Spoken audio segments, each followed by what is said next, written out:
c'est Sandrine pour SOS Math. Aujourd'hui, nous allons voir la dernière capsule de notre premier chapitre. Cette capsule est intitulée Transformation affine et code Z.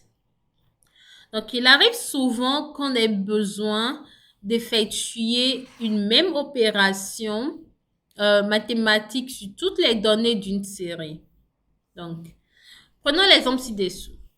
Donc, on a les notes des étudiants à un examen d'anglais et le prof, il a trouvé que ces notes qui sont notées sur 100 étaient faibles et qu'il fallait qu'il augmente chaque note de 30% de sa valeur initiale. Donc, on a XI qui représente la note obtenue et Y qui représente la note augmentée.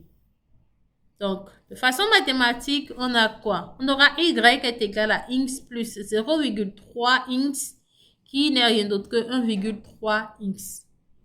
Alors, si on peut aisément calculer la moyenne de X, on se demande, est-ce qu'on peut aisément calculer la moyenne de Y? Est-ce qu'on peut directement calculer la moyenne de Y en utilisant la moyenne de X? Tout ça, ce sont des questionnements qu'on se pose. Mais d'abord, revenons à notre Y. Notre Y que nous venons de trouver, 1,x, est appelé une transformation affine. C'est quoi une transformation affine? C'est simplement une transformation de la forme Y est égal à A plus Bx, où A et B sont des constantes. Donc, si Y est égal à A plus Bx et on connaît la moyenne, la variance et les quarts types de X, alors on peut directement calculer la moyenne, la variance ainsi que les quarts types de Y.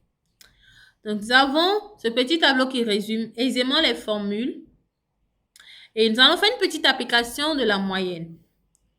Donc vous vous souvenez de notre petit tableau de tantôt. Donc moi j'ai calculé la moyenne de X qui n'est rien d'autre que la somme du produit des FI et des XI pour trouver la moyenne. Donc, la moyenne m'a donné 34. Donc, là, j'ai la formule Y bar est égal à A plus BX. Dans notre cas, A est égal à 0. Donc, cela revient à Y est égal à BX. Donc, du coup, j'ai Y est égal à 1,3 X bar. Et on a déjà calculé X bar tantôt, c'est 34. Donc, j'ai 1,3 multiplié par 34 qui me permet d'avoir 44,2 qui est la nouvelle moyenne de la classe. N'est-ce pas intéressant la notion de transformation affine? Maintenant, nous allons voir une autre notion. C'est celle de la cote Z. Donc, la cote Z permet de situer une unité par rapport à la population à laquelle elle appartient. Donc, la cote Z, c'est une transformation affine particulière de la forme Z est égal à X moins X bar sur les quatre types. Donc, la cote Z remplace une donnée brute par son écart par rapport à la moyenne. Et elle exprime cet écart en nombre d'écarts types. Donc, une nouvelle unité de mesure. Donc, nous avons le tableau ci-dessous qui résume les propriétés de la cote Z. Donc, nous avons la moyenne de la cote Z, c'est toujours 0. Son écart type, c'est 1. Et puis, sa variance, c'est 1. Donc, pour la cote Z, nous avons aussi des critères de rejet de la valeur extrême selon la cote Z. Donc, lorsque la cote Z calculée est inférieure à 2. Donc, lorsque la cote Z est inférieure à moins 2 ou lorsqu'elle est supérieure à 2, on rejette la valeur parce qu'elle est dite extrême. Donc, soit une petite valeur extrême ou une grande valeur extrême. Donc, nous allons aussi voir quelques notions d'interprétation de la cote Z.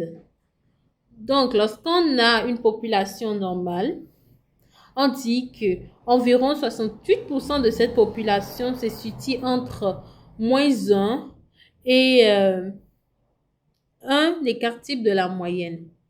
Environ 95% de cette population se situe entre moins 2 et 2 écarts types de la moyenne et environ 99,7% de la population se situe entre moins 3 et 3 écarts types de la moyenne. Donc, ceci conclut notre capsule et notre chapitre 1 intitulé Statistiques descriptives. Et ensuite, nous aurons une capsule qui sera uniquement destinée à une séance d'exercice.